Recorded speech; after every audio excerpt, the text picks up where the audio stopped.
cortar essa parte. Ok. Então, qual é a relação entre a ética social e o jogo social? Primeiro, a ética social, a ética, ela é social, envolve o certo e errado, portanto, envolve a relação com o outro. E essa relação com o outro, ela se dá a partir de uma interação com esse outro, mas também a partir de uma interação do indivíduo com o meio. Então, cada indivíduo interage com o meio, também interage com outros indivíduos, e aí você tem a construção de um certo e errado. Enquanto a ética tem uma pretensão de ser algo certo e errado universalmente, é inapropriado a gente pensar numa ética universal. Por que é inapropriado? Justamente porque essas construções são individuais e envolvem também construções coletivas. Então a ética ela é um conhecimento. O que é ética? A ética é um conjunto de certos e errados. É um conjunto de normas que levam as pessoas a se sentirem culpadas ou a elas serem condenadas. Envolve discussões que geram leis. Quando você tem um código de conduta, ou um código de ética, ou um código de conduta dentro de uma profissão, tudo isso envolve essa discussão ética. Um ser humano sozinho não é do âmbito da ética. Quando um ser humano ele está com outro ser humano, aí você tem, dentro dessa interação com esse outro ser humano, questões sobre o que seria certo e errado nessa relação.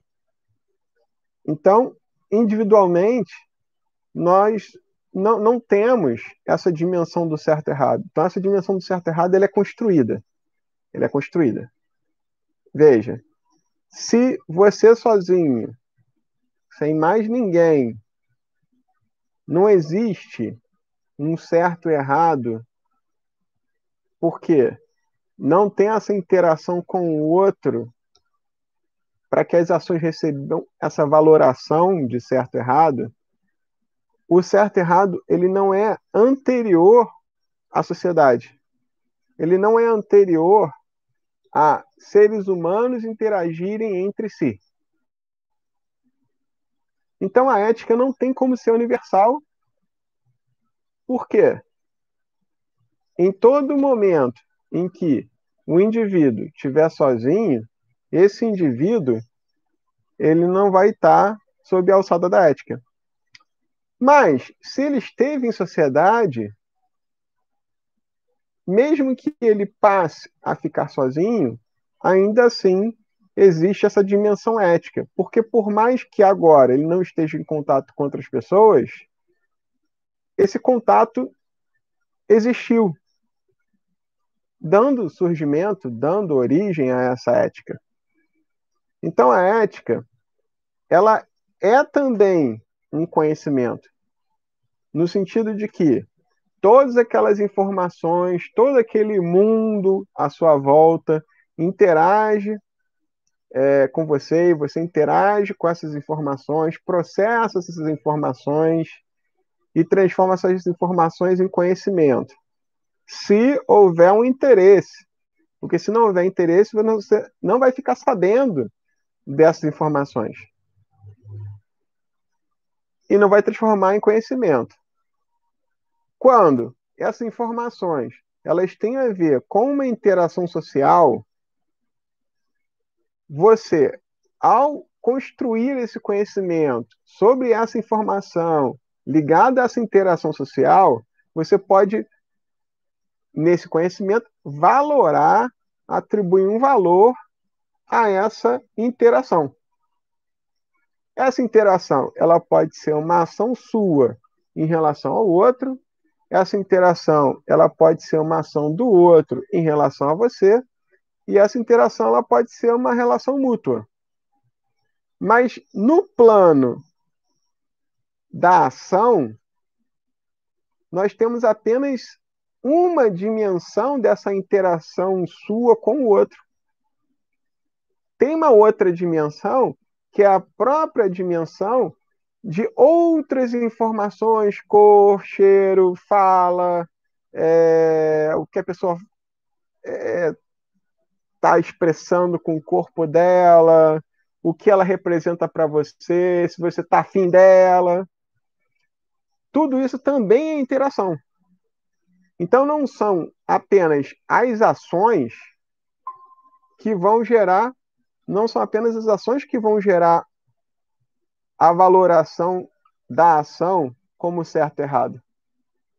Tanto que nós podemos valorar como errado algo que nem foi uma ação, na suposição de que foi uma ação. Um acidente, algo não planejado, algo que a pessoa não fez, como, por exemplo, um furacão. Aconteceu um furacão, ninguém fez o furacão. Nós podemos valorar o furacão como errado. Porque aí tem um processo de personificação desse furacão, como se esse furacão ele fosse consciente. Mas nós não podemos valorar algo de maneira independente da nossa interação com o outro, seja esse outro o mundo em si ou outra pessoa. Mas quando a gente interage com o furacão, personificando o furacão e estabelecendo um valor de errado para ele, isso acontece porque nós estamos inseridos numa sociedade. Se nunca tivéssemos contato com outra pessoa, não haveria essa personificação do furacão e não íamos estabelecer um valor moral dele. Então nós temos uma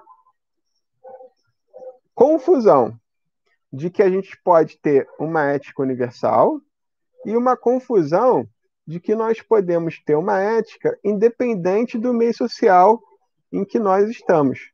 Ou seja, a ética ela é construída, ela tem origem nas nossas interações sociais e nas interações sociais que vieram antes, até da gente nascer. E a gente não tem como separar essas valorações morais, essa ética, da nossa interação com os outros e com o meio. De modo que, no jogo social, na trama estabelecida entre todas as interações individuais com o meio e as interações entre os indivíduos, essa trama, esse jogo social, ela vai envolver essa ética, mas não necessariamente ela vai ter uma construção ética específica. Justamente porque essas interações variam, assim como os indivíduos variam e a interação entre esses indivíduos varia. Então, a ética, enquanto um conhecimento, algo não universal, algo que varia, ela vai ter origem nas especificidades do contexto de cada um. Um grupo de pessoas ricas, por exemplo, elas vão ter uma construção de uma ética que vai ter influência desse contexto dessas pessoas serem ricas. Então, por exemplo, puro. A palavra puro, ela é associada muitas vezes com bondade. Uma pessoa é pura, uma pessoa é boa. Mas o que é o puro? O puro é o limpo. Água pura é uma água que você pode beber. Então, por que se associa algo que não é do âmbito do certo e errado, não é do âmbito ético, é uma questão de química, se o negócio está limpo ou não, com algo ético? Porque em algum momento um grupo social tinha condições para se manter limpos, porque não precisavam carregar pedra, não precisavam virar concreto, não precisavam cozinhar, não precisavam trocar fralda, e se mantinham puros, se mantinham limpos. Só que dentro dessa realidade específica, desse grupo de pessoas abastadas que não precisavam colocar a mão na massa, literalmente, ficar limpo é algo bom. Mas e quem tinha que colocar a mão na massa? Quem tinha que colocar na massa ficava sujo. E aí ficar sujo não é algo bom. Então, nessa história toda, o rico, o favorecido, o abastado é o bom porque pode praticar, ele pode ficar limpo, e o pobre, que tem que botar a mão na massa, é o mal. Isso é um exemplo de como é que a ética, o certo e errado, ele não tem origem em algo universal, eterno, que é anterior aos próprios seres humanos. Não. Começa com os seres humanos. Dentro de um contexto, dentro de relações sociais, dentro de relações individuais com o meio.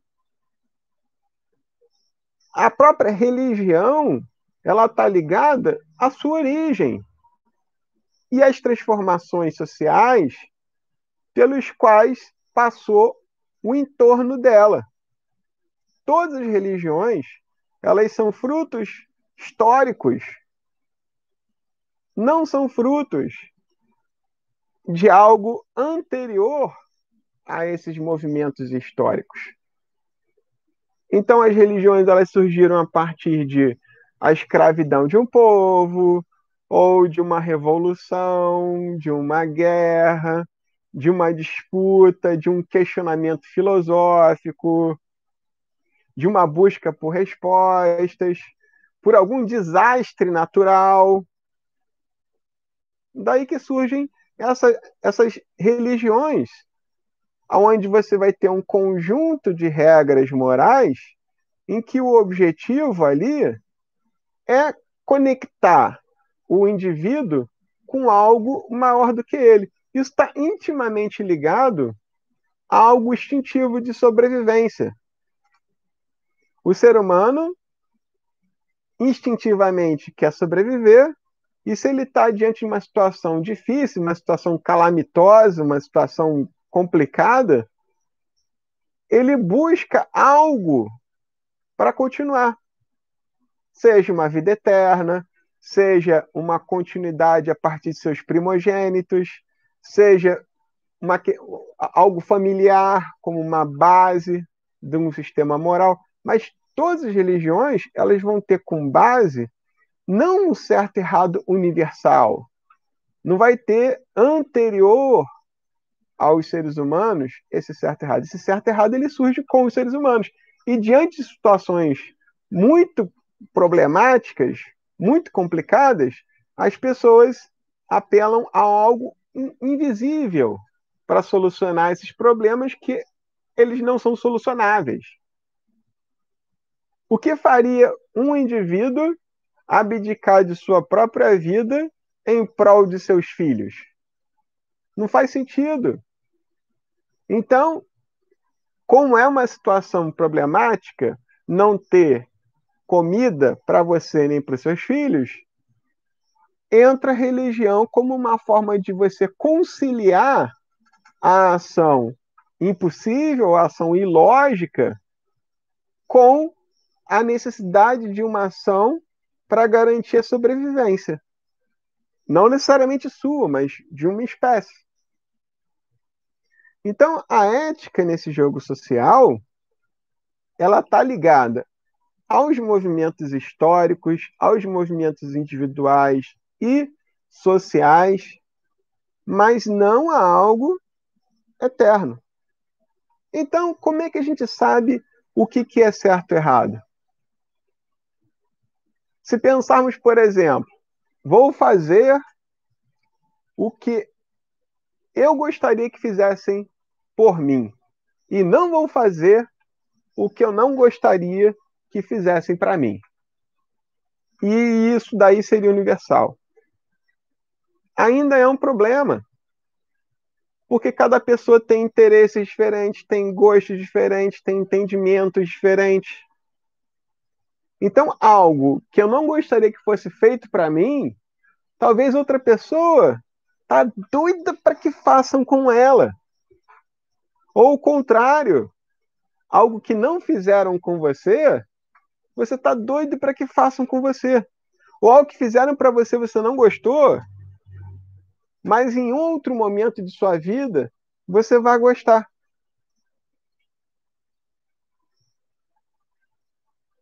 Então, é um problema estabelecer o que é um certo e errado, independente da individualidade e da diversidade de interação individual com o meio e das interações sociais. Obviamente, se alguém vier aqui entrar agora e quiser me matar, ué, tá errado, porque isso vai de encontro aos meus interesses. E se for num caso mais limite, e se eu estivesse dormindo, onde eu não pudesse nem reagir a uma agressão? Eu não poderia nem deliberadamente aceitar a agressão porque é algo que eu quero, porque eu estou dormindo.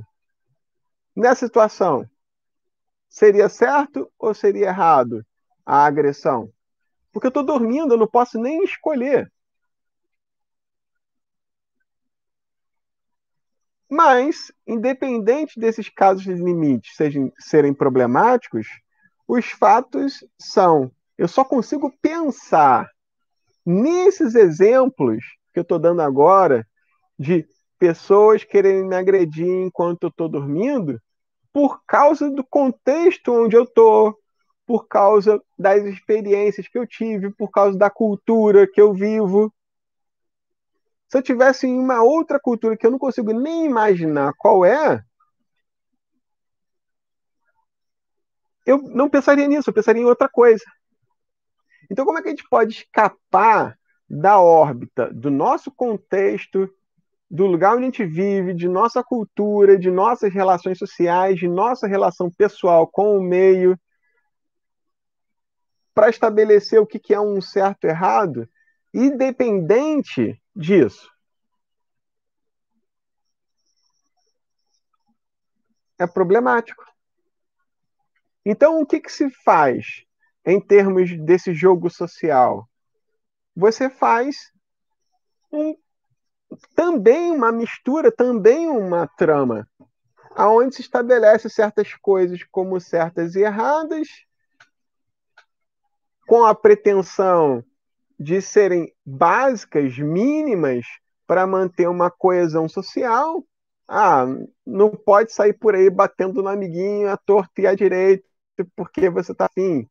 Não pode sair por aí matando, não pode sair por aí torturando, você não pode agredir alguém que está incapacitado. E você vai colando esse monte de coisa supostamente necessária para manter uma sociedade, registra isso em lei, e você estabelece algumas punições para quem não tiver um entendimento de que aquilo lá é errado e não evite fazer. Então você faz essa mistura e pune quem não cumpre. Mas tanto não é universal que algumas pessoas elas não compreendem de antemão que aquilo lá é errado e inclusive são punidas porque cometem lá o crime. Então, como é que a gente pode falar numa ética universal se tem pessoas que não conseguem visualizar aquilo como certo e errado? É complicado. Só que nesse jogo social tem um outro fator também, que é o fator do poder. Você tem uma diferençazinha entre poder e autoridade. O poder, ele é conferido a alguém, não necessariamente a alguém competente, mas às vezes porque tem dinheiro, porque a família é poderosa e ele é o herdeiro. E daí, algumas regras estabelecidas, algumas leis estabelecidas supostamente para manter essa coesão social e a sobrevivência de uma sociedade, elas favorecem, às vezes até de maneira inconsciente, se estabelece essa lei de maneira inconsciente, mas elas favorecem a essa classe dominante, essas pessoas que têm poder. Como eu falei, no exemplo do puro, o puro é o cara que está limpo, mas ele é considerado bom. Mas o cara que está lá na obra, ele não pode ser bom? Um exemplo mais atual, até para retomar essa questão da religião, é o dízimo. Algumas religiões estabelecem uma certa quantidade de dinheiro que você reverteria para manter o templo, a igreja, o lugar onde as pessoas se reúnem para cultuar aquela fé. Mas e quem não tem dinheiro? Você pode estabelecer que doa quem quiser, não há preocupação com isso. Mas a partir do momento que você estabelece que há a possibilidade de se pagar uma parte do seu salário, 10%, para manter uma fé e você não paga, você vai se sentir normal? Você vai se sentir bem? Ou vai, de repente, trabalhar para ganhar mais, para poder pagar aquilo? Mas aí você insere um outro construto chamado de culpa. O que é a culpa? A culpa é um sentimento de você não estar cumprindo com algo que você estabelece que deveria cumprir.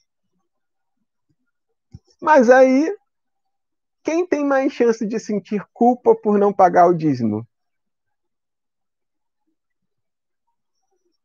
Porque uma pessoa pobre não vai ter dinheiro nem para comer. Então, a pessoa rica tem muito mais chance de estar de acordo consigo mesmo e não sentir culpa em relação à questão do dízimo. Mas o que isso tem a ver com o certo e errado? Por que se estabelece esses valores morais? Porque quem estabelece esses valores morais estabelece esses valores a partir dessa perspectiva individual. E como toda perspectiva, ela é limitada, porque ela está ligada ao indivíduo e às suas interações com o meio e com o entorno, com outras pessoas. Então, todo conjunto de crenças, de leis, de códigos de conduta, de termos, de compromissos, de contratos, tudo isso estabelecido a partir de uma perspectiva individual e limitada.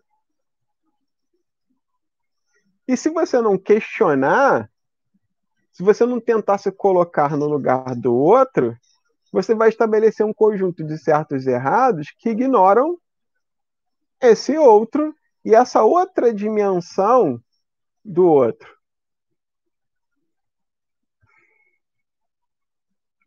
Exemplo, relacionamento. Imagina uma pessoa que tem muita fé que o casamento é para sempre.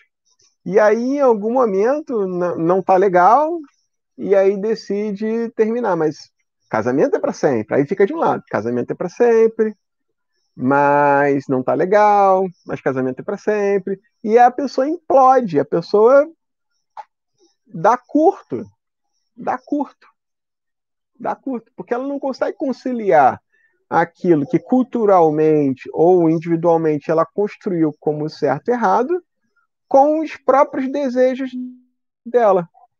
Então, até para retomar o que a gente vinha falando na questão da construção do conhecimento em relação aos desejos, essa dimensão ética das relações humanas, depois da construção do conhecimento, o conhecimento ético ele pode entrar em choque com esse desejo que originou ele. Então você vai ter pessoas que buscam a paz em Deus e elas vão até fazer guerra para alcançar essa paz. Aparentemente contraditório, mas não é que é contraditório. Depois que você estabelece esse conhecimento, esse entendimento sobre as coisas, esse entendimento ele vira também informação que você vai trabalhar para produzir outros conhecimentos em cima dele. Então você pode calcular, vou fazer a guerra para atingir a paz. Aonde que veio esse entendimento de que para fazer a guerra tem que fazer a paz? Depois que você construiu que a paz é uma coisa boa, num segundo momento você constrói outra coisa, que vale tudo para atingir a paz, inclusive a guerra. Então não é que nós somos contraditórios ou loucos, ou que tenhamos dentro de nós confusão. Não, não é confusão. Tudo, todo esse mar de coisas, toda a maré, todas as ondas, todos os tsunamis, todos os redemoinhos, todos os laguinhos, todos os rios, tudo isso faz parte do mesmo sistema. Que de repente você não consegue tomar uma distância para ver por que é assim. Mas é uma coisa só.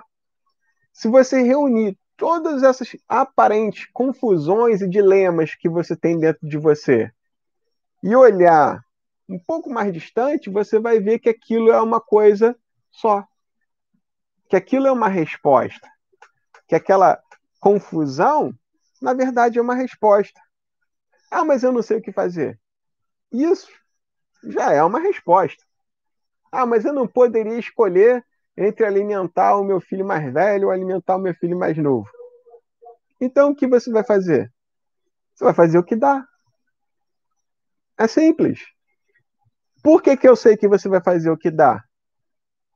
Porque você acha que não dá para escolher entre um e o outro.